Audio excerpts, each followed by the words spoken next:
히브리서 11장 1절에 보면 믿음은 바라는 것들의 실상이요 보이지 않는 것들의 증거라는 말씀이 있습니다. 또 히브리서 11장 6절에 보면 믿음이 없이는 하나님을 기쁘시게 할 수 없다는 말씀도 있습니다. 믿음은 우리 신앙생활의 원천입니다. 이것은 하나님이 우리에게 베풀어 주시는 은혜이기도 합니다. 믿음이 없으면 희망도 없고 미래도 없습니다. 오늘 말씀은 두 가지인데, 더러운 귀신 들린 어린 딸을 가지고 있는 스로베니게라는 이름을 가진 여자와 또 한 사람은 말 못하고 또 듣지 못하는 이런 이중고를 가진 한 사람의 이야기입니다. 이 사람이 예수를 만나서 은혜 받은 이야기를 소개하고 있습니다. 먼저 스로보니게 여인에 관한 얘기를 성경을 보면서 듣도록 하겠습니다. 24절 같이 읽겠습니다. 시작. 예수께서 그것을 떠나 두로와 시돈 지방으로 가셨습니다. 어떤 집에 들어가 아무도 모르게 계시려 했지만 그 사실을 숨길 수가 없었습니다. 어떤 집에 가서 모르게 계시려고 했다는 얘기는 예수님이 휴가를 가시려고 좀 혼자 있고 싶어서 북쪽으로 가셨다는 얘기입니다. 그러나 예수님은 더 이상 숨을 곳이 없었습니다. 두로와 시돈은 북쪽에 있는 곳인데 거기까지 이미 소문이 다 퍼져서 예수님이 거기 가도 쉴 곳도 숨을 곳도 없었습니다. 아마 이때쯤 해서 예수님이 육신적으로 많이 피곤하시지 않았나 생각을 합니다. 귀신 들린 어린 딸을 데리고 있는 한 여인이 예수께 찾아왔습니다.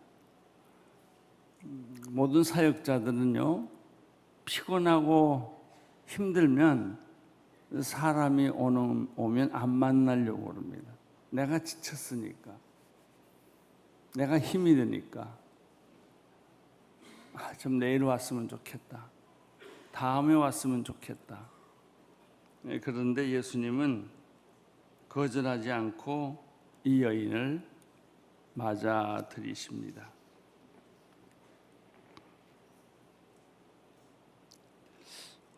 한편 이런 생각을 해봅니다. 귀신 들린 어린 딸을 가진 어미의 심정이 어땠을까? 분명히 이 여자는 그 동네 사람들과 주변 사람들로부터 따돌림을 받았을 것입니다. 정상적인 대우를 받지 못하고 이 귀신 들린 딸 때문에 어머니 인생도 망가졌을 거예요. 그 귀신 들린 어린 딸이 이상한 짓을 하고 상상할 수 없는 말을 하고 제멋대로 사니까 부모로서는, 엄마로서는 그 속타는 심정을 이루 말할 수가 없어요. 그냥 병들은 것도 아니고 불치병 걸린 것도 아니고 정신 이상에다가 귀신까지 들렸으니까 엑소시스트를 보는 것 같을 겁니다. 25절, 26절을 같이 읽어보면 좀 더 정확한 정보를 찾을 수가 있습니다. 시작.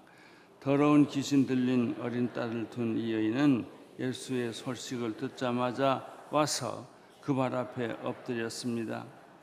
그 여인은 스로보니게 출신 그리스 사람이었는데 자기 딸에게서 귀신을 쫓아달라고 예수께 애원했습니다. 이 여인은 수로보니게 출신이었고 히랍 사람, 그리스 사람이었다고 합니다. 다시 말하면 유대인에게는 이방인 셈이죠. 귀신은 어른에게만 들어가지 않습니다. 어린이 아이에게도 귀신은 들어갈 수 있습니다. 그러니까 이 철부지 어린아이에게 귀신이 들어가서 이 어린아이 인격을 망가뜨리고 불에든 물에든 막 들어가고 상상할 수 없는 일을 이 귀신이 그 어린아이에게 들어가서 일을 저지르니까 감당을 할 수가 없는 것이죠.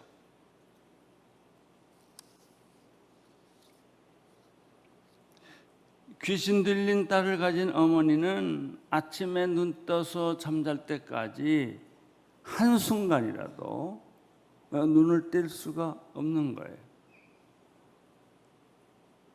화장을 제대로 했겠습니까? 세수를 제대로 했겠습니까? 밥을 제대로 먹었겠습니까? 괴로웠을 것입니다.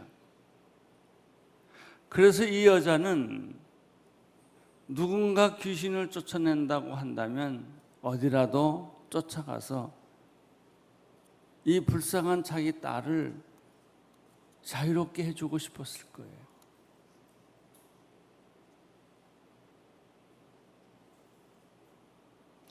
귀신 들린 딸을 가지고 있었다면 이 모녀는 분명히 왕따, 따돌림을 당했을 것입니다.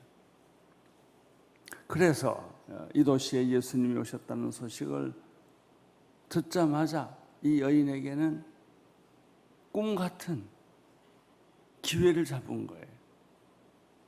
왜냐하면 예수님의 귀신 쫓은 소식은 온 동네에 이미 다 퍼졌기 때문에 그분의 얼굴을 본 적은 없지만 우리에게도 기회가 있지 않을까라는 생각을 했겠죠. 이 여자는 예수님이 오셨다는 말씀을 듣고 안간힘을 쓰고 예수님을 찾아서 무조건 체면을 불구하고 그 발 앞에 엎드린 거예요. 여러분, 자식이 아프면 부모는 체면이 없어요. 자식이 아프면 부모 눈앞에 보인 거 아무것도 없어요.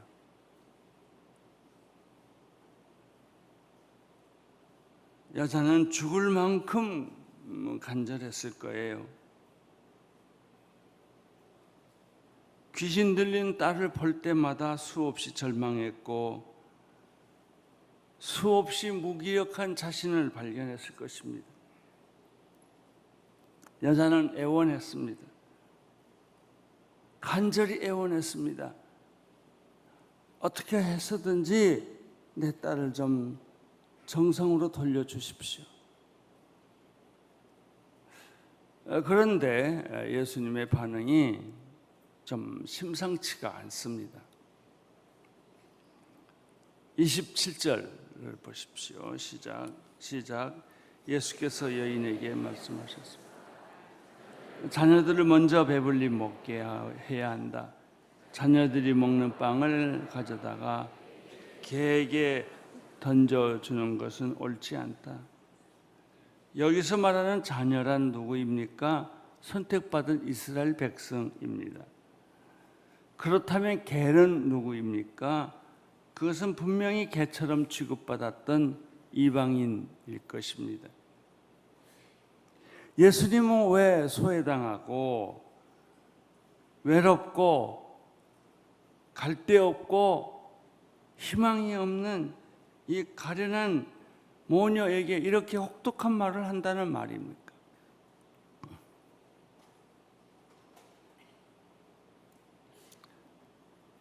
얼른 읽으면 이해가 잘 안 갑니다. 예수님이 조금 지나친 말씀을 한 것이 아닐까. 상처를 주는 말이 아닐까. 그런데 24절을 보면 그 여인이 대답을 하는데 이 대답 속에서 예수님의 그 의도를 읽을 수가 있어요. 그래서 이 대답을 하셨군. 이렇게 질문하셨구나. 대답하셨구나. 28절 시작. 여인이 대답했습니다. 그렇습니다. 주여, 하지만 개들도 식탁 밑에서 자녀들이 떨어뜨리는 부스러기를 주워 먹습니다. 의외의 대답이 나왔어요. 이 여자가 화내야 마땅하지 않습니까? 이 여자가 소리 지르고 뒤돌아서 가야 맞지 않겠습니까? 근데 그러기에는 이 여자의 심정이 너무나 절실했던 거예요.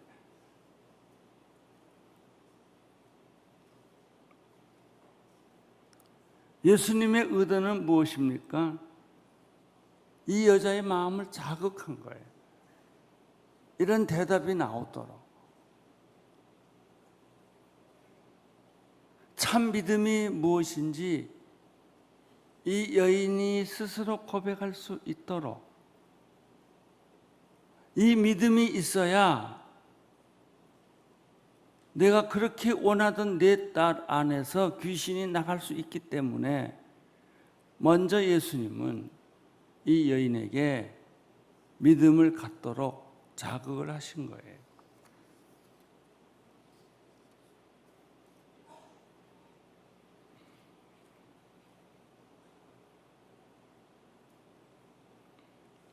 여인의 반응은 이런 것이죠. 자존심 상할 말을 하셨는데도 첫째, 여자는 그런 문제를 중요하게 생각하지 않았다는 거예요. 자존심을 내세우지 않았습니다. 신앙생활하는데 이것처럼 중요한 게 없어요. 왜 우리가 신앙생활하는데 걸려 넘어가는 줄 아세요? 자존심 때문에. 내가 누군데, 내가 교회 오는데 날 눈여겨보지도 않고 안내도 하지 않고 알아주지도 않고 에이 그냥 간다. 내가 어떤 대접을 받고 살아왔는데 왜 도대체 나를 안 알아주는가? 그래서 가는 거예요. 거기서 넘어지는 거예요. 이 여인은 그 생각을 안 했어요. 나는 여러분이 자존심이라고 하는 걸림돌에 넘어지지 않게 되기를 바랍니다. 두 번째, 이 여자는 상처받지 않았다는 거예요. 얼마나 많은 사람들이 교회 안에서 상처를 받습니까? 상처 때문에 신앙도 피투성이에요. 그냥 상처는 안 받으면 되는 걸. 상처를 주면 그렇게 잘 받아요. 아멘, 아멘 하고 상처 다 받아.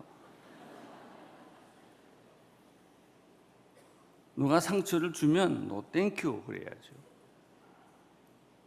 안 받아야죠. 나하고 상관없다고. 특별히 자기의 인격과 자기 개인에 대한 욕을 하면 못 견뎌요.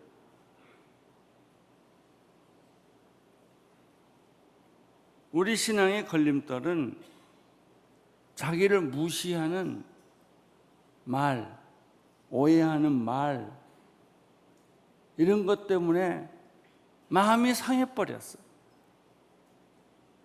마음이 상하면 이성을 잃어요. 균형이 깨져요.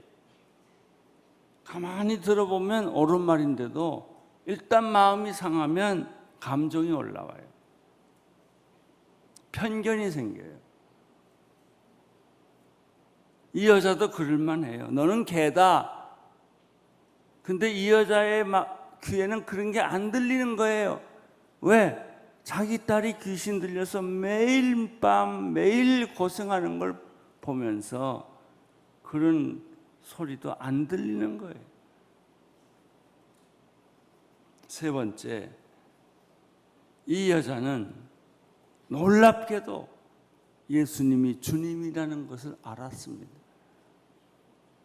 그래서 이 여자가 이렇게 대답합니다. 주여, 주인의 상에서 떨어지는 부스러기라도 개들이 먹습니다. 이렇게 대답합니다. 그 말 내용을 보면 참 비참한 말이지요. 그런데 이 여자의 말 속에서 우리는 이 여자가 메시아를 발견하고 있다는 사실이에요. 예수가 그냥 보통 사람이 아니라 그분은 나의 주님이시오, 나의 주인이시오, 참 메시아라고 하는 것을 고백하고 있다는 것이죠. 얼마나 놀라운 발견인지 모릅니다.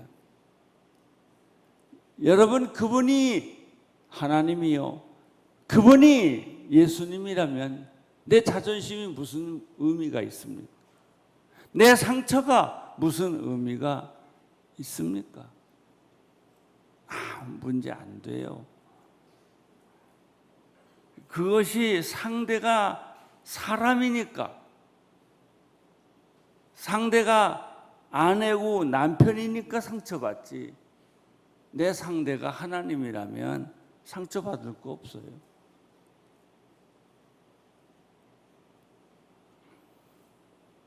넷째, 이 여인에게서 발견하는 것이 있어요. 부스러기 믿음이에요. 다 안 줘도 좋아요. 10분의 1만 줘도 좋아요. 부스러기라도 좋아요. 이게 부스러기 믿음이에요. 얼마나 겸손한 믿음이에요.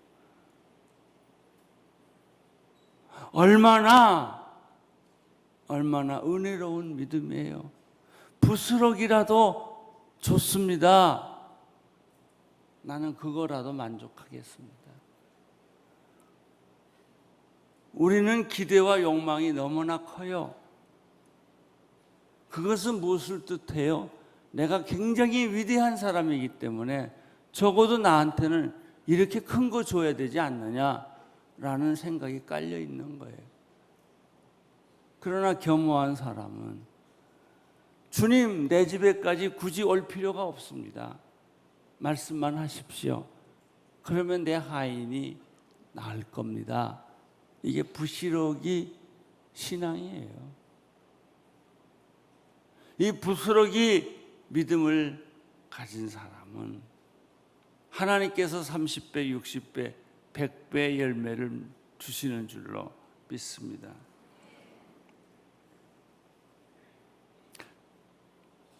믿음이란 무엇입니까? 자신이 아무것도 아니고 아무것도 할 수 없는 존재라는 것을 깨닫게 되는 것입니다. 자신을 내세우는 것은 믿음이 아닙니다. 자존심 때문에 믿음의 세계에 발을 딛지 못하는 사람이 우리 주변에 얼마나 많은지 모르겠습니다.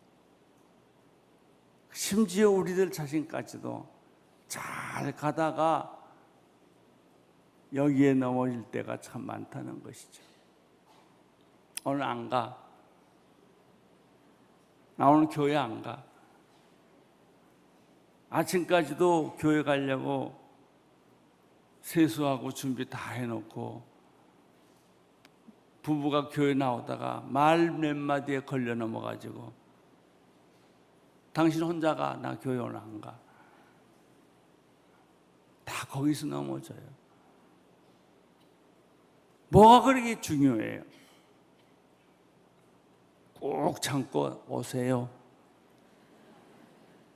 비가 와도 오고 태풍이 불어도 오고 눈보라가 쳐도 오고 내 감정하고 운운하지 말고 오세요. 하나님 말씀 들으세요. 듣고 나면 속이 풀려요. 듣고 나면 은혜가 오지요. 상처를 받았다는 것 자체가 이미 믿음이 아니에요. 자기가 살아있다는 증거죠. 죽은 사람이 무슨 상처를 받습니까? 과거의 상처 때문에 예수님께 접근하지 못한 사람들이 많이 있습니다. 믿음이란 예수님이 하나님의 아들이요 참 메시아요 나의 구원자요 나의 주님이라는 것을 인정하는 것입니다. 그래서 성경은 이렇게 말합니다. 믿음의 주여 나를 온전케 하시는 주님을 바라보라. 이제 우리는 믿음의 부스러기라도 감사할 줄 알아야 합니다. 부스러기 믿음은 겸손한 믿음을 의미합니다.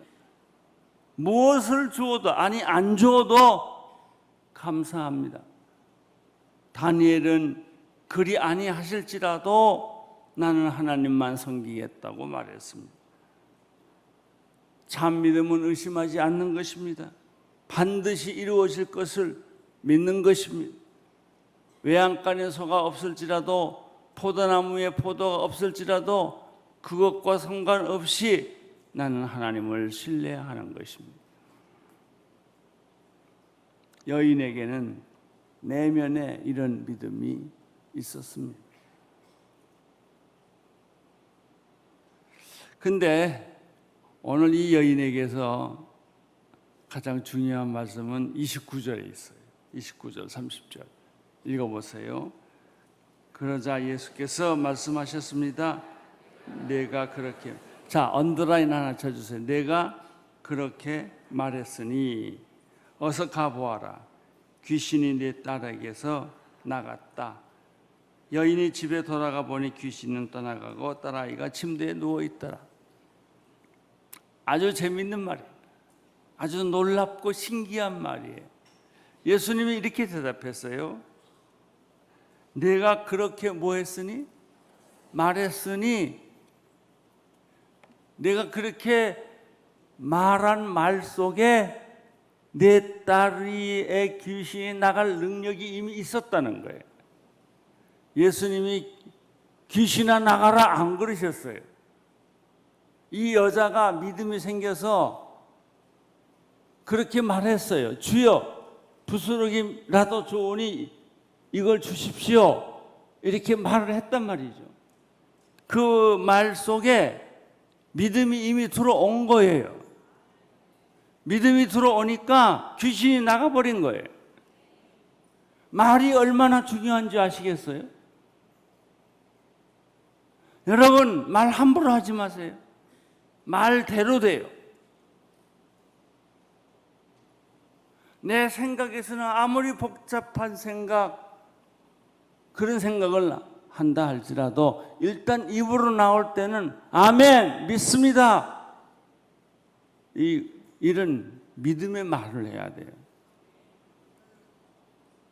오늘 주님이 하시는 말씀이 네 말 속에 응답이 있다 이거예요. 그런데 왜 이 비밀을 모를까요, 사람들은? 그리고 이상한 말들을 하고 부정적인 말을 하고 비판하는 말을 하고 의심하는 말을 수없이 쏟아내는 거예요. 여러분 오늘 하루 사는 동안 잠깐이라도 연습해 보세요. 속에서 부정적인 말이 막 나오려고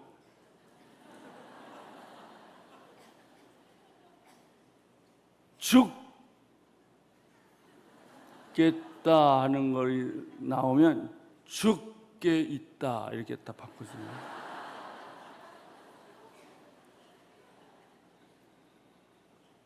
말을 바꾸세요. 말을 바꾸면 여러분의 집에 평화가 옵니다. 화를 바꾸고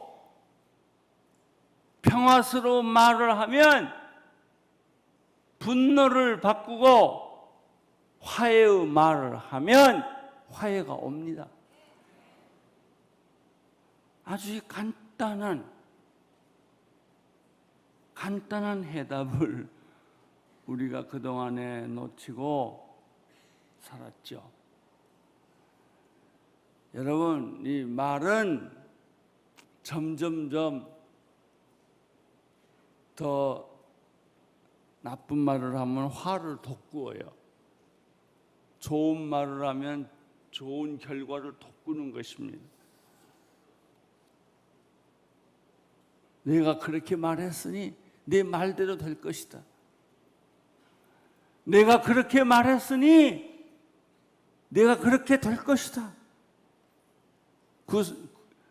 그 순간에 딸의 귀신이 떠났다는 거예요.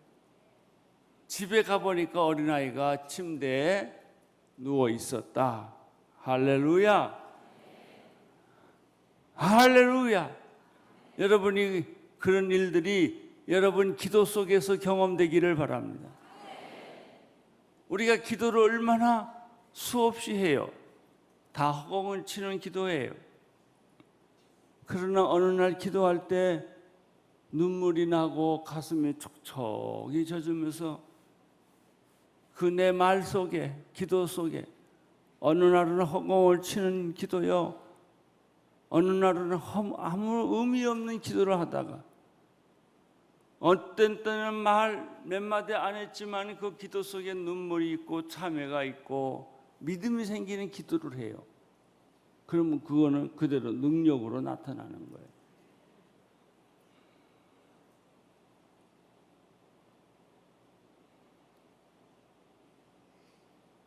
다시 한번 주님의 말에 의지하여 부탁합니다.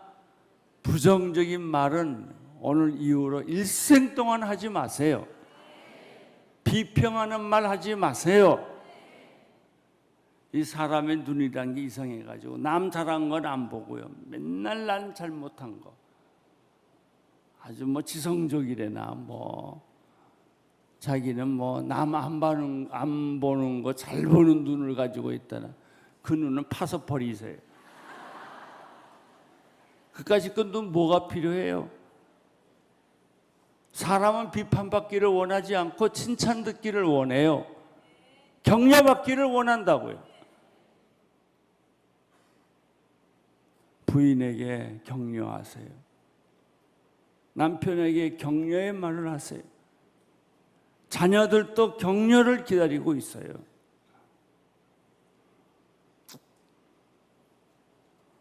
시돈과 두로를 떠나서 데가볼리를 지나서 다시 갈릴리 바다로 왔습니다.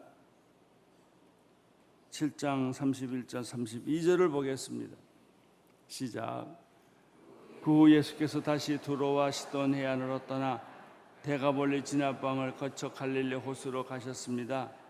그곳에서 어떤 사람들이 듣지 못하고 말도 못하는 사람을 예수께 데려와 안수해 달라고 간청했습니다. 여기서 중요한 것은 듣지 못하고 말도 못해요. 잘 들으세요. 듣지 못하고 말도 못해요. 이 사람이 할 수 있는 것은 오직 두 가지. 보는 거하고 느끼는 거예요.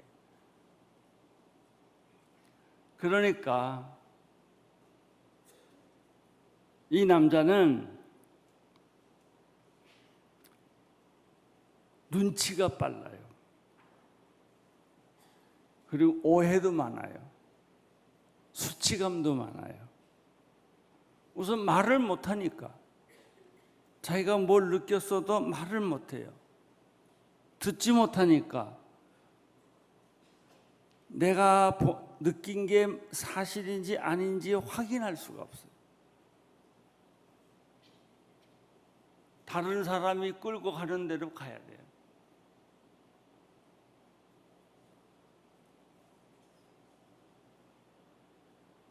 예수님은 피곤했지만 이 사람을 거절하지 않았어요.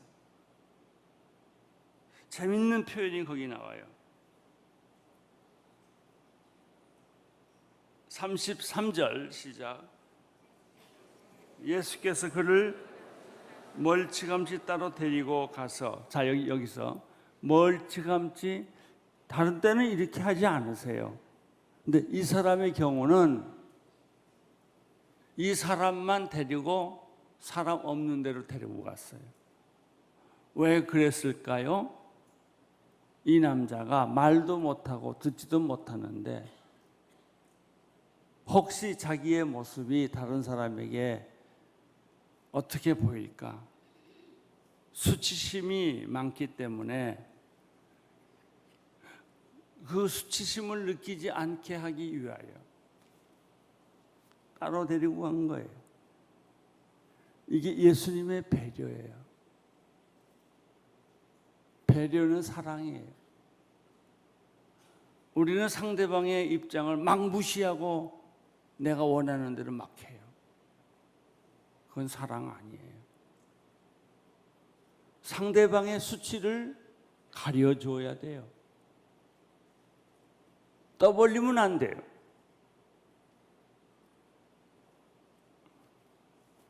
따로 데리고 가서 어떻게 하셨어요? 그의 귀 속에 손가락을 넣었어요. 이상하지 않아요?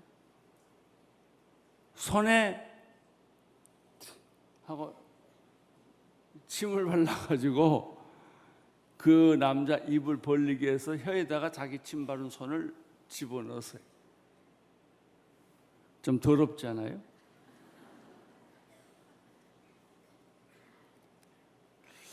왜 예수님이 하시지 않았던 이상한 행동을 하실까? 이게 해석이 안 되니까 이게 그 당시 신화다, 그 당시의 문화다 이런 얘기들을 하는데 아니에요. 그거 아니에요. 가만 본문을 놓고 보면 간단한 얘기예요. 이 남자는 듣지도 못하고 말하지도 못하기 때문에 예수님이 말해야 못 알아들으니까 의사 전달할 방법이 없어요. 믿음을 가르쳐 줄 수가 없어요. 구원을 가르쳐 줄 수가 없어요. 이 스로브니게 여인하고는 대화가 되잖아요. 이 사람하고는 대화가 안 돼요. 그러니까 이 남자는 겁먹은 표정으로 눈만 껌뻑껌뻑하고 있었겠죠. 이 남자에게 의사 전달하는 방법이 뭘까요? 시청각 교육이에요. 그리고 또 하나는 느낌이에요. 그러니까 예수님이 그렇게 했죠. 두 손가락으로 이 사람 귀에다가 손을 넣었어요. 내 귀를 고친다 이 뜻이겠죠. 이건 시청각으로 해야 알아들어요.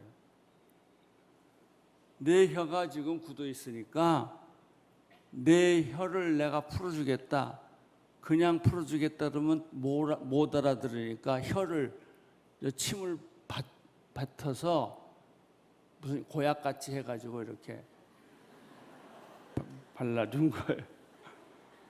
그래야 이 남자가 느끼지요. 얼마나 예수님이 배려가 깊고 사랑이 깊어요. 그리고 에바다 그랬어요. 그랬더니 귀가 뚫리고 혀가 풀어졌다고 그랬어요.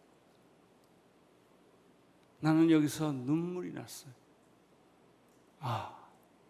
힘없는 사람은 힘없는 대로,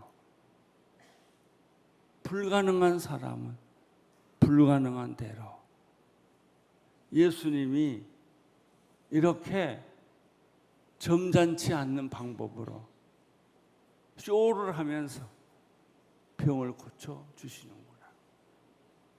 예수님을 망가진 거죠.